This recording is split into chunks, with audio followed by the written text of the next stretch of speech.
할렐루야. 하나님을 찬양합니다. 복된교회 복음선교교회도 주일 대예배로 하나님께 예배를 드리고 경건하게 여러분 앞에 면대하고 있습니다. 하나님 말씀으로의 대화, 다니엘서 11장 3절 말씀 읽고 대화를 이어가도록 하시겠습니다. 장차 한 능력 있는 왕이 일어나서 큰 권세로 다스리며 임으로 행하리라. 왕이 등장하고 큰 권세로 통치가 등장하고 임으로 행하는, 주님의 뜻대로 행하는 그러한 하나님의 말씀이 되겠습니다. 다니엘서 11장에 근거해서 또한 다니엘서 10장에 또 걸쳐 있는 것까지 해서 제가 대화 중에 이렇게 제가 여러분하고 대화하는 것보다도 어느 학자님이 써놓은 것이 더 어떻게 보면은 교감이 더 아주 유익할 것 같아서 제가 먼저 읽어드리고 말씀을 이어가도록 하시겠습니다. 보이지 않는 영적 전투라고 이렇게 소제목을 붙여놓고 어느 분이 써놨는데 제가 읽어드릴게요. 여기 본문 말씀 다니엘서 10장 11절에 10장하고 11장에 있는 말씀에 근거한 겁니다. 다니엘서 10장은 인류 역사의 배후인 영적인 영역에서 싸우고 있는 선한 천사들과 악한 천사들 간의 전쟁에 대하여 얼핏 보여준다. 다니엘이 기도할 때 한 명의 대위급 천사가 하나님의 응답을 가지고 지상의 다니엘에게 보내졌다. 대위급 천사가 보내졌죠. 그러자 사탄의 진영에서 한 대령급 악한 천사가 끼어들어 그를 가로막았다. 하지만 하나님의 군대 장관 중 하나인 미가엘이 그를 도와 악한 천사의 방해를 뚫고 길을 열어주었다. 이게 다니엘서 10장에 나와 있는 내용들입니다. 우리는 영적인 전쟁의 실제 장면들을 구체적으로는 알 수 없지만 분명한 것은 인간 역사의 배후에는 선한 영들과 악한 영들 간의 전투가 매일 벌어지고 있다는 사실이다. 그리고 다니엘처럼 우리의 기도는 영적인 영역에서 엄청난 영향력을 갖고 있다는 사실이다. 그것은 그리스도의 지상 군사로서 우리가 영적인 전쟁에서 우리의 무릎으로 싸울 수 있음을 의미한다. 이 무릎으로 싸운다는 것은 기도를 말하는 겁니다. 다니엘서 10장 10절에서 17절에 있는 말씀에 의거해서 이 분은 적었고요. 오늘 본문 말씀에 들어가 있는 다니엘서 11장 3절 제가 아까 읽어드렸죠. 11장에 있는 말씀을 적어놨는데 이번에 그 말이 이 글이 내용이 더 좋을 것 같아서 제가 읽어드릴게요. 남방의 왕과 북방의 왕, 이렇게 소제목을 붙여놨네요. 지금까지 선민 이스라엘의 운명과 메시아 중심의 세상 종말의 역사를 예언해왔던 다니엘은 이제 초점을 돌려 이스라엘의 운명에 영향을 끼치게 되는 이스라엘 주변 열방들의 운명에 관해서도 예언한다. 먼저 다니엘은 바사 제국의 멸망과 헬라 제국의 흥기 및 분열에 관해 예언한다. 다니엘서 11장 1절에서 4절 말씀에 나와 있습니다. 그리고 분열된 헬라 제국의 두 왕조, 곧 남방 왕조인 애굽의 톨레미 왕조와 북방 왕조인 수리아의 셀레우코스 왕조 간의 동맹과 투쟁에 관해서도 예언한다. 다니엘서 11장 5절에서 20절에 있는 말씀에 걸쳐 있습니다. 다니엘서 11장 21절에서 45절의 부분은 비천한 북방 수리아의 왕인 안티오코스 에피파네스 4세에 관한 언급이다. 먼저 그의 출현 및 득세를 다루고 있습니다. 이어서 그의 극심한 유대교 박해를 다룹니다. 다니엘서 11장 28절에서 35절 말씀에 걸쳐 있습니다. 그리고 그의 교만과 우상 숭배를 언급한 뒤에 그의 비참한 최후를 보여준다. 다니엘서 11장 40에서 45절 말씀에 나와 있습니다. 이는 하나님을 대적하는 교만하고 부패한 권세자의 파괴적인 활동과 비참한 종말을 보여주는 것으로 이런 점에서 그는 적 그리스도의 모형적인 인물이다 라고 이렇게 기록해 놓았습니다. 제가 다니엘서 11장 3절 말씀을 하나님 말씀으로 대화합니다마는 아마 촬영을 한 3번 정도 한 것 같아요. 첫 번째는 좀 이렇게 잘못됐어요. 저는 잘못된 그런 한 말씀 토가 있으면은 바로 삭제해 버립니다. 그리고 잘못된 부분은 밑에다가 또 이렇게 부연 설명을 해 놓는 부분도 있습니다. 완전 삭제는 많이 틀렸을 때이고 조금 이렇게 부분적으로 실수한 것은 밑에다가 유튜브에 적어 놨으니까 참고하시면 감사하겠습니다. 다니엘이 쓰여지는 그러한 시기는 말 그대로 그 바벨론 포로기 아니겠습니까? 그렇습니다. 다니엘 포로기인데요. 바벨론 포로기인데요. 다리오 왕이 등장하는 것은 메대 나라입니다. 거기까지. 그러니까 바벨론 그 다음에 왕의 그렇게 해서 느부갓네살 왕, 벨사살 왕, 그 다음에 다리오 왕은 메대 왕이라겠죠. 그 다음에 바사국 이렇게 등장하고 헬라 제국까지 기록되어 있는 것이 바로 다니엘서라고 보는데 이거 묵시록이죠. 그때의 다니엘의 마음속에는 한 능력 있는 왕이, 그러니까 우리가 사람이 꿈과 비전을 가지고 있으면 그대로 이루어지는데 능력 있는 왕이라는 것은 뭐냐면 해방자를 말하겠죠. 저는 여기서 메시아 사상과 여호와 신앙의 사상을 물론 큰 이렇게 맥락에서 보면은 동일한 의미입니다. 여호와 하나님이나 메시아에 관계된 것이나 하나님 사상하고 같습니다. 그런데 메시아 사상이라고 할 때는 예수 그리스도는 바로 헬라어 말이고 메시아는 히브리 말 아닙니까? 근데 거기서 말하는 한 왕이라는 그 말은 여기서 말하는 해방자의 뜻을 말하는데 정치적인 해방자일 가능성이 큽니다. 그러나 정치적인 해방이 됐든 뭐랄까 인생에 있어서 영혼에 관계된 것에 해방이 됐든 간에 여기서 등장한 한 왕은 말 그대로 완전한 자유함을 선포할 수 있는 왕입니다.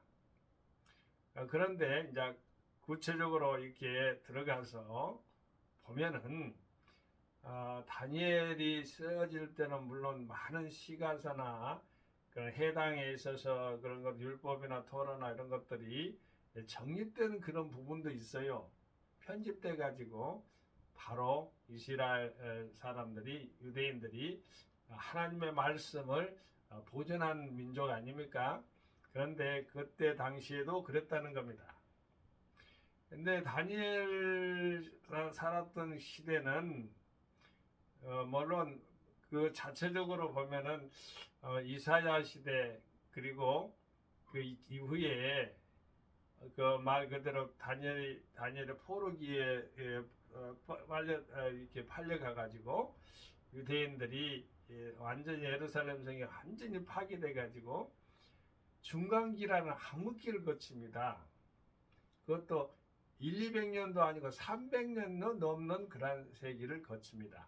그러니까 300년도 넘는 시기를 거친다는 것은 중간기란 암흑기가 있다는 것을 볼 때에 그때의 메시아 도래사상은 예수 그리스도를 중심으로 본다면은 바로 여기서 보면 해방자에 해당되는 정치적인 해방자든 생활적인 해방자든 어찌됐든 간에 관계된 것으로 이렇게 볼 수밖에 없어요. 그러나 여호와의 신앙은 한결같습니다. 여호와라는 이름 가운데는요, 말 그대로 구속주, 인도자, 해방자, 치료자 등등 여호와라는 이름에 이렇게 결부해 가지고 이름이 저는 26개나 발견된 부분을 봤어요. 물론 빛이든지 소금이든지 그런 것까지 다 들어가서 들어갑니다만은 그거는 이제 신약에 있는 개념들이고 기도 합니다만은 구약에도 빛이 바로 여호와 하나님을 그러한 드러내는 하나님의 거룩한 메시아 사상을 드러내기 때문에 여호와에 관계된 것을 우리는 여호와 신앙을 섬겼던 유대인들을 생각해 볼 때 오늘날 우리 영적인 크리스찬들인 이스라엘들은 크리스찬들은 어떻게 해야 되겠는가를 우리는 살펴볼 필요가 있죠. 암울한 시대에도 왕이 필요했다는 겁니다. 왕이 있다는 것은 제도와 정치, 경제, 사회, 경제, 문화 이런 것들이 다 갖춰져 있는 것을 말하잖아요. 질서 있는 체계적인 국가를 말하는 겁니다. 그런 왕이 일어났다는 것은 바로 세워지는 것을 드러내는 것이잖아요. 없었던 것 상태에서 허물어진 상태에서 재건축되는 그런 입장에서의 한 왕이라고 볼 수가 있겠습니다. 능력 있는 왕이라고 그래서 그것도요. 여호와 하나님 아버지는 우리 하나님 아버지의 그 하나님의 그 창조성 그런 것을 보면은 능력을 권능을 상징하는 것이 되는 것이에요. 여호와 하나님은 그런 하나님 천지를 창조하셨잖아요.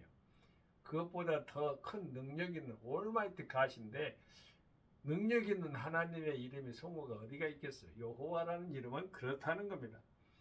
그러나 왕이 다시 또 이렇게 재건한다는 걸 생각할 때 얼마나 희망적인 이야기입니까? 다니엘서가 12장으로 12장까지 형성됐잖아요.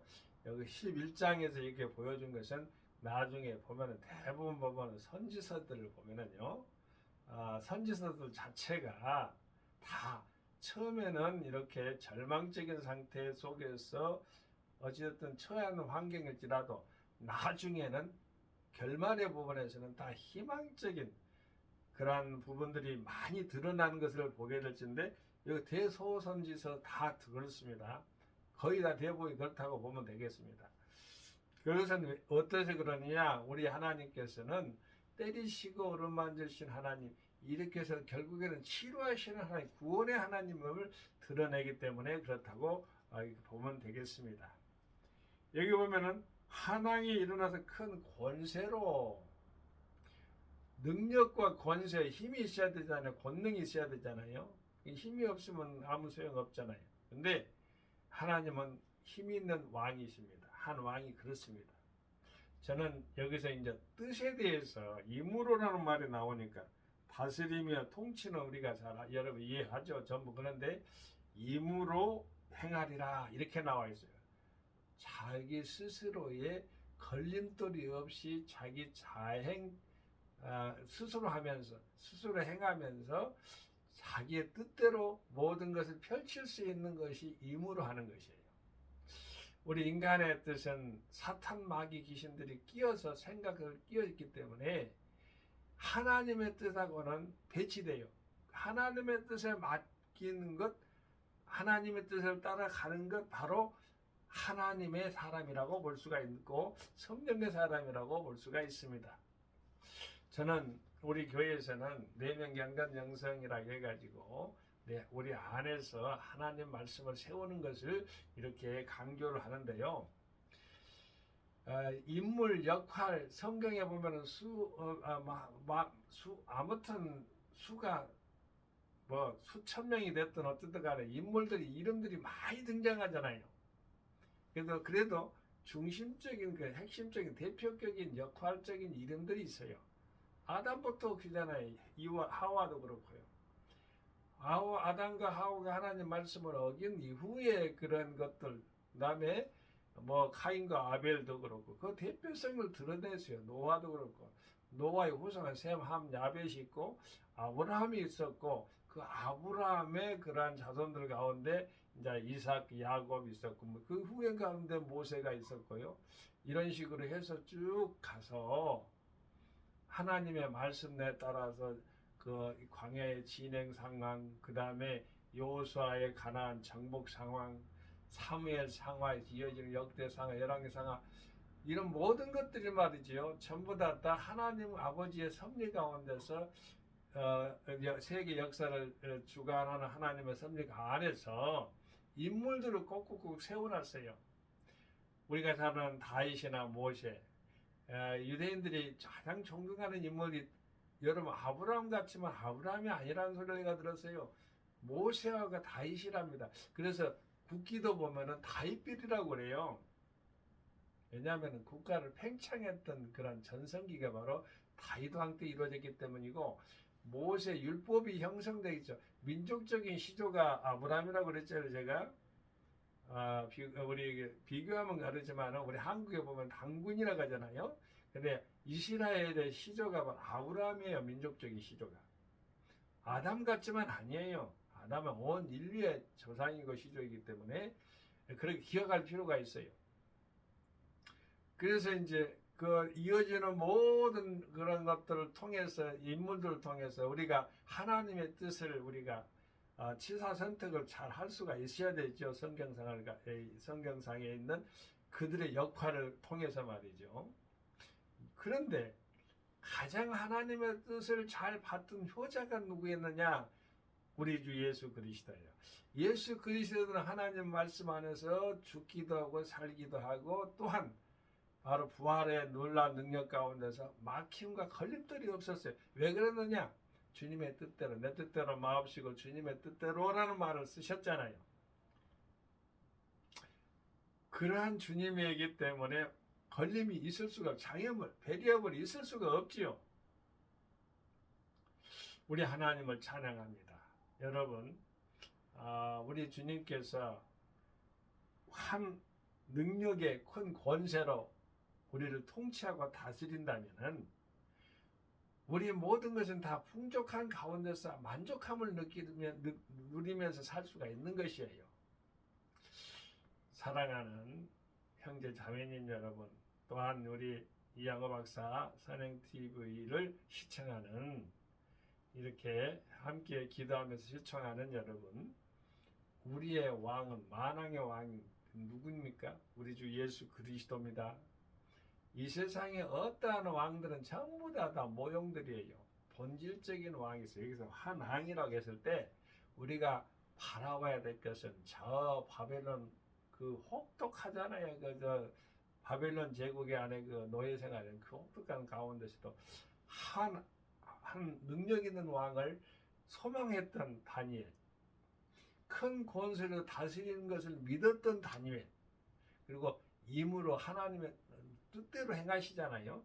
우리 인생들이 이렇게 저렇게 한 장기를 부려도요, 결국에는 하나님의 뜻이 바로 서게 돼 있어요.